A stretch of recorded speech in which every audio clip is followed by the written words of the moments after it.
They went back to the Malema base camp. And Plumer said to Baden-Powell that I want you to choose a site for a fort which would consolidate the position. This was his idea always, that after you've had a successful battle, you establish a fort, they could come in and surrender their arms, they could come in to talk peace, or the soldiers in the fort could maintain a sort of surveillance and see that they weren't regrouping and coming back again.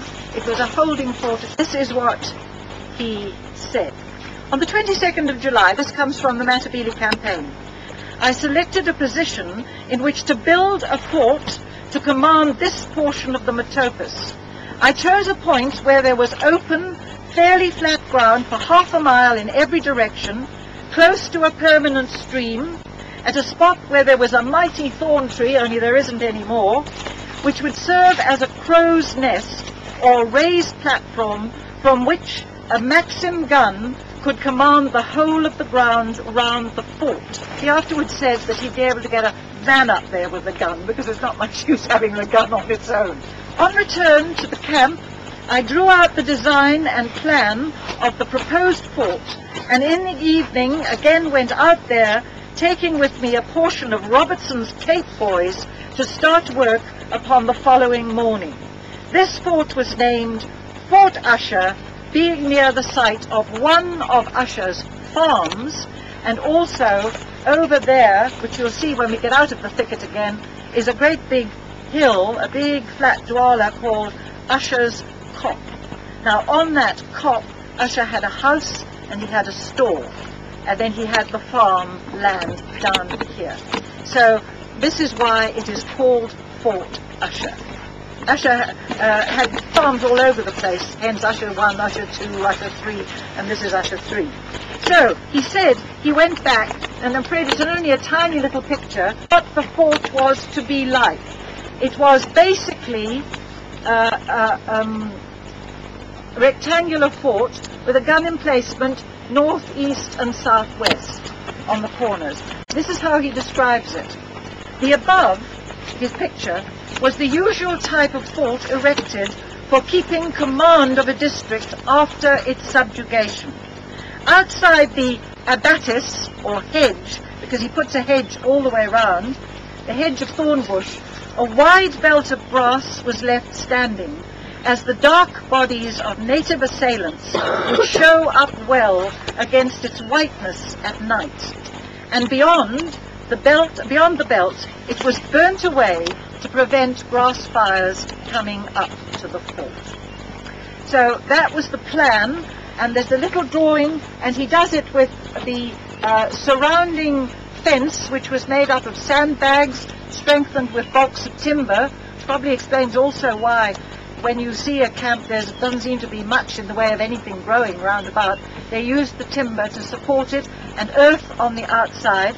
Inside there was a hospital shed and an ammunition shed or general storage shed, and then outside on one side was the stable, and then there was the bit of open ground and an ordinary campground, then there was the hedge, then there was the grass, and then there was the burnt ground. So that's the way it was.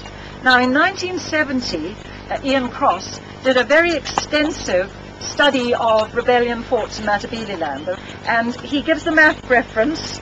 I don't know if anybody's got a map, but the map reference for Usher's fort is 2028B3 658, and it says, the photograph in Sykes's book indicates that the fort was a rectangular structure of timber-braced sandbags with a rectangular bastion to the north and south corners, and it had no dip.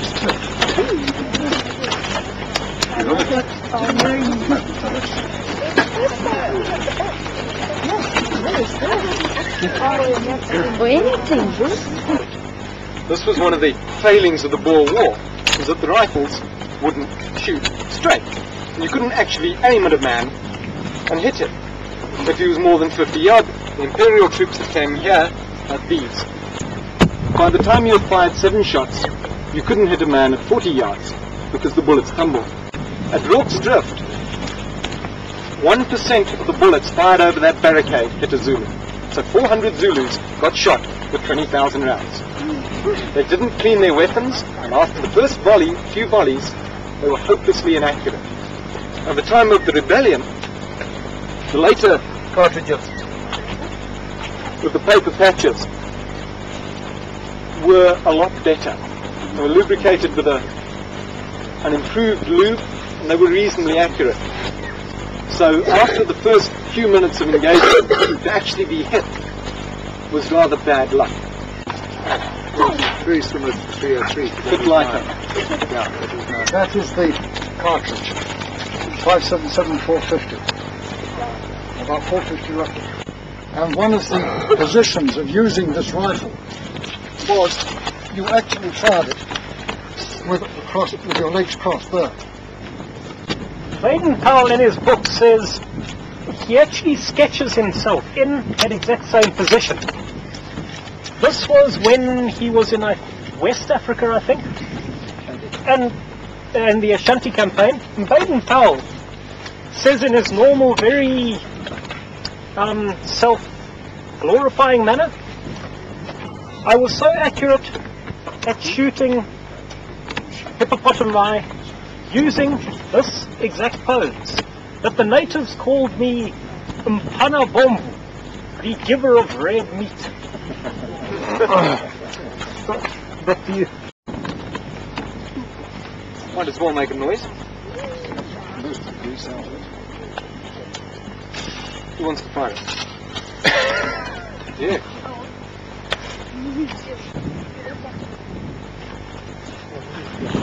Shoulder. Hold that.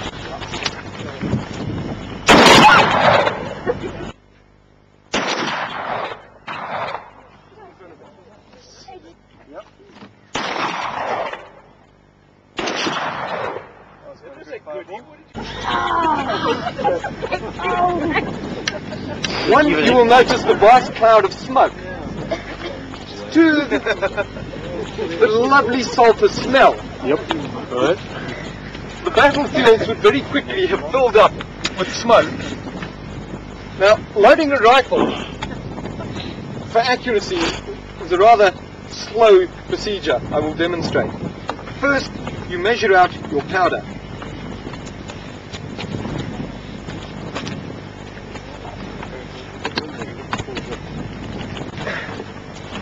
Did they blend their own powder? They made it mainly from dusty urine and charcoal. It worked remarkably well. You can always smell it. You try and stuff a ball into the weapon.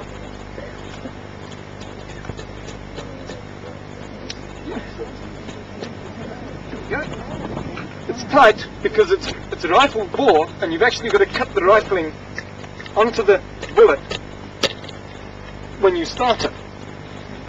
Once it starts to go in and you've actually engraved the bullet with the rifling, it goes in reasonably easily. How far are the Matabeles away when you start loading the rifle? It took about a minute. That's why you had your volley firing, because in your three ranks, your front rank would fire, step back two and start to reload. Run away. Your second rank fired, step back. A third rank fired and step back, by which time the third rank should be ready to fire again. The number of people who were killed by ramrods was quite incredible. And you guys? Enemy was looking.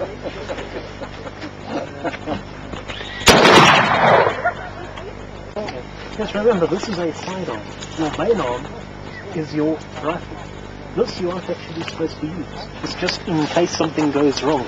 You run out of ammunition, your rifle jams, it breaks. This is just your plan B, your backup.